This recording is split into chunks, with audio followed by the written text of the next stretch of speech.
All right, and we did lose 3. Let's go ahead and take their little sticks out of here.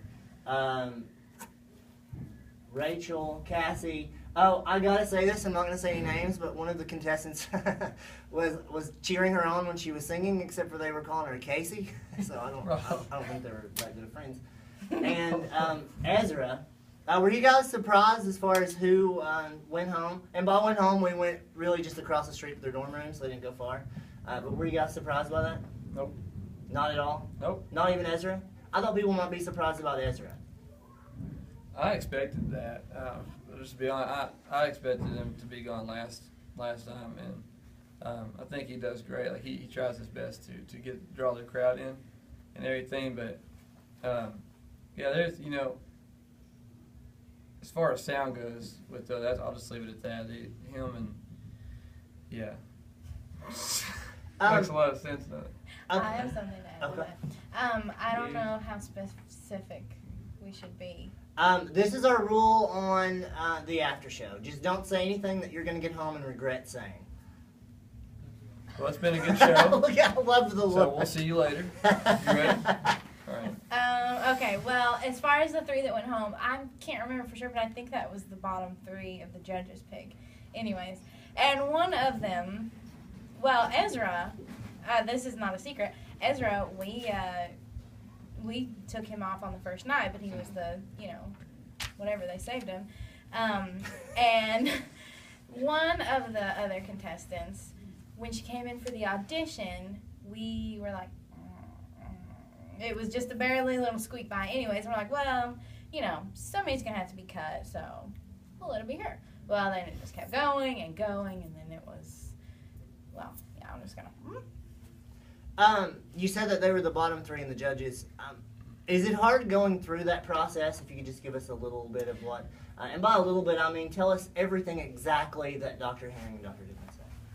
I'm just kidding. No, they say pretty much what they say to the contestants. Yeah, it's not really any secret. So we're not electing a pope in that room, right?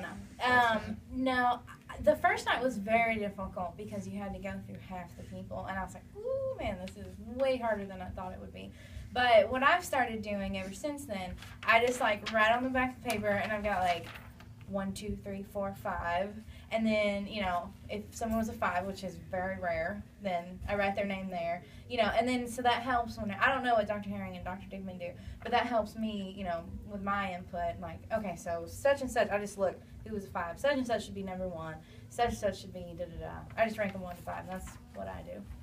I want to ask Megan this question, since she is one of the judges, and her and the other 2 have a third of the vote. Who do you think will be out this next round?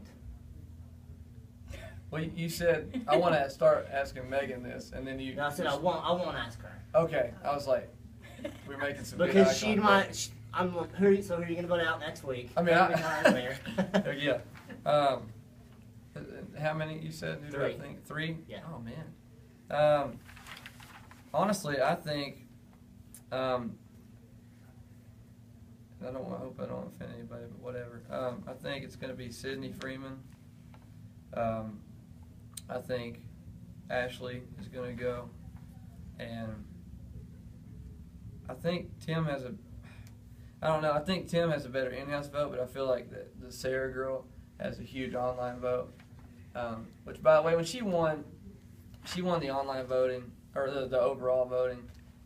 I know that everyone that I spoke to in-house, and I feel like the judges, I know that she's good, but I feel like the judges, including the in-house, did not put her at the top. But that, a lot of people can sit and hit that enter button all day long. And this is how I feel about that online vote. It is a third of the vote, and there's no reason that anybody should lose that vote, because everybody can click the same amount of times. Mm-hmm. Even if you have carpal tunnel, you can still find a lane just to click and take a break. You might and just get click carpal and click tunnel and click. from that. Yeah.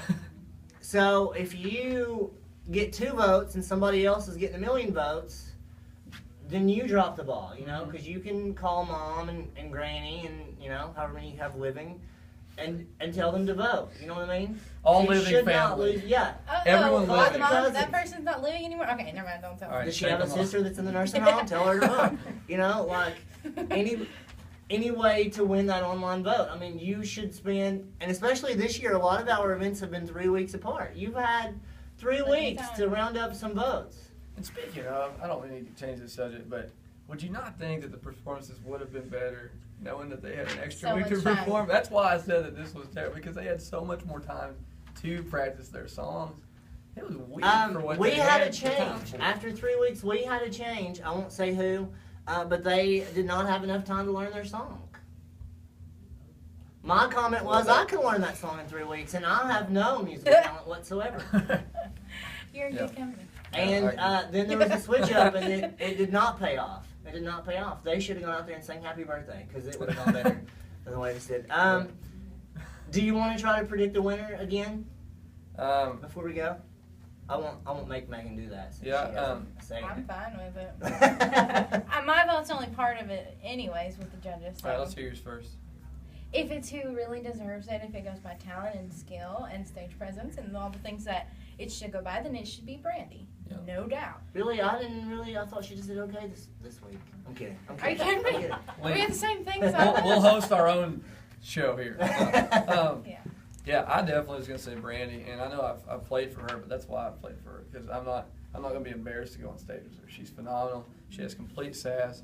Everyone thinks she's super sexy, and she also dominates her vocals. You know, like I know whenever I first talked to her, she loves country. You know, she's in that swing. But I wouldn't have guessed that. I know, right? It's weird, but you know, whenever she chose that JoJo song, and then tonight with Alicia, I was like, gosh, she nailed it. I was like, holy. And she asked me to play for her tonight. I'm super glad I did. I know, because she did a really good job, and you probably would have messed her up. I would have, because I would have played like you. Oh yeah, you can't play. Sorry. No, I can't. Yeah, dang. It's true. I don't even pretend to have any musical talent whatsoever. All right, I think that's going to do it for us, because I have to splice this, because every time you're here, we have technical problems. I thought it was Carmack's fault, but it definitely has to be you. We just need a better host's phone. I don't think you can find that. Okay. All right. Thank you guys so much. We'll see you at the next spotlight. Yay, bye.